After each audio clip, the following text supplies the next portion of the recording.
हम के आ गए Excuse me, Miss Kavita. Someone is calling you. Please pick up the call. Excuse me, Miss Kavita. Someone is calling you. Please pick up the call. Hello. का हो का हालचाल है? अरे तुझे घर तुझे तो 1:30 बजे फोन करो तो।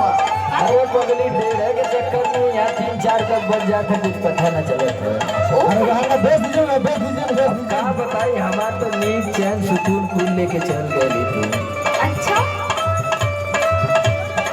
अच्छा ये बताओ कि कहिया आवे के है? अब हम क्या बताएं? अरे अपने माई से बतिया लो नहीं तो माई आने लिए ले आई। कहाँ हो गए बताओ? चूमी लपटवा रतिया में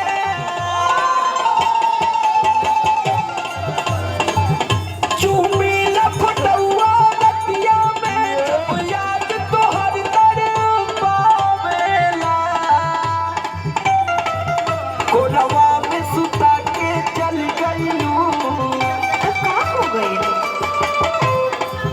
कोलवा में सुता के चल गईलू निदिया नया के ले आवेला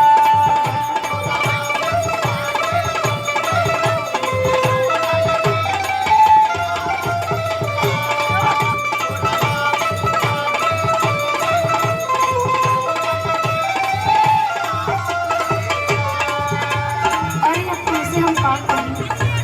कहा कुछ कहा। अरे उन्हें हाल हमरो भइल बा जौन तुहार हो गइल बा। अरे हो जा लोग वो भौजी भी चल गई वो देखती कि धनकत हुआ यहाँ हुआ। हाँ सुना सुनावा।